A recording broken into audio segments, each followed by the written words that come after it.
Bismillahirrahmanirrahim. My dear students of honors, part 4, how you folks are doing.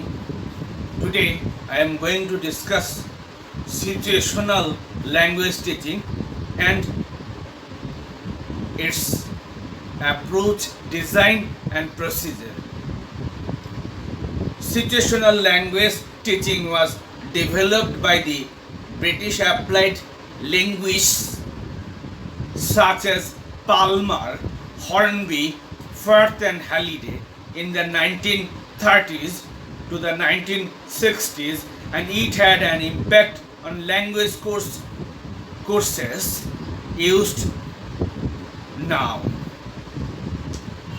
It is also called oral approach since utmost importance is laid on oral skill here. Vocabulary and grammar are taught through oral practice. The oral approach was the accepted British approach to English language teaching by the 1950s. And now, my dear students, I will tell you the approach or theoretical basis of situational language teaching. The structural view of language is the view behind situational language teaching.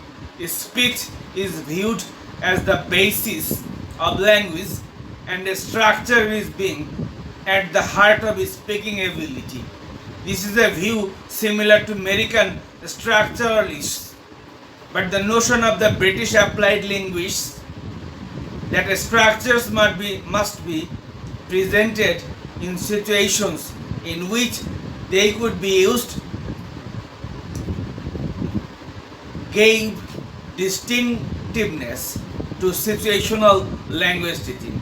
The theory of learning underlying situational language teaching is behaviorism, addressing more the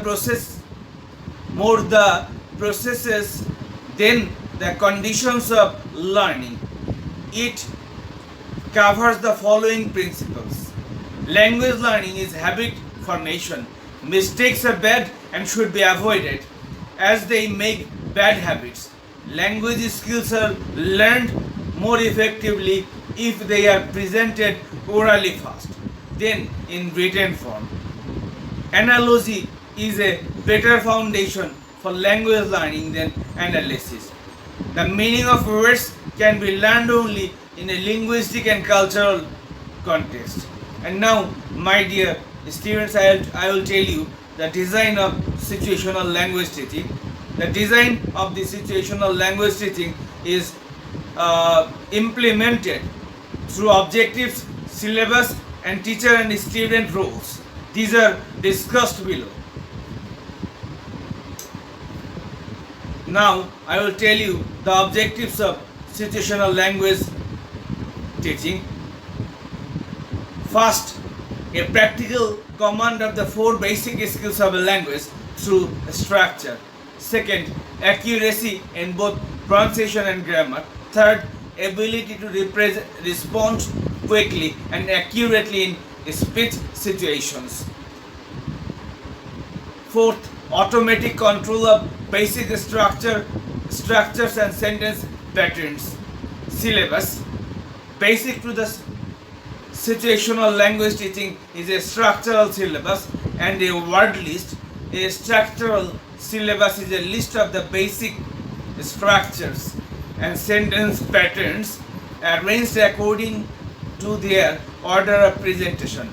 The structures are always taught within sentences and vocabulary is chosen according to how well it enables sentence patterns to be taught, and vocabulary should be in harmony with the structures that are taught. Roles of teachers and students. In situational language teaching, lessons are teacher directed and the teacher sets the pace. He presents lesson setting up situations in which the need for target structure is created. He is required to be a skilled manipulator using questions, comments, and other cues to elicit correct sentences from the learners.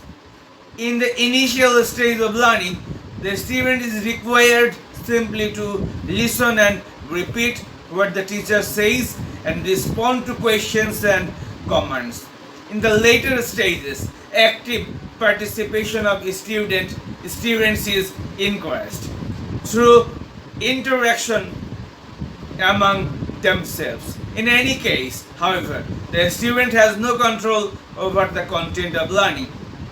And now, my dear student, I will tell you the procedure of situational language teaching. A situational presentation of new sentence patterns and drills to practice. The patterns are central to situational language teaching. Procedure moves from control to freer practice of structures. It also moves from oral use of sentence patterns to their automatic use in speech, reading, and writing. The main characteristics of the procedure are as follows. Number one, language teaching begins with the spoken language. Material is taught orally before it is presented in written form. Number two, the target language is the language of the classroom. Number three, the language points are introduced and practiced situationally and as the situation requests from time to time. Number four, vocabulary selection procedure is followed to ensure that an essential general service vocabulary is covered. Number five, items of grammar are graded following the principle that simple forms should be taught before the complex ones. Number six, reading and writing are introduced once a sufficient lexical and grammatical basis is established. And now, my dear students, I am going to wrap up my discussion by telling you the conclusion of situational language teaching. Situational language teaching continues to be widely used in many parts of the world, particularly when materials are based on a grammatical syllabus. The principles of this method, which with its strong emphasis on oral practice, grammar and sentence patterns, conform to the intuitions of many language teachers, and that is why some of the language teachers choose situational language teaching. And my dear students, with these few words, I would like to conclude my lecture for today. Thank you very much for listening.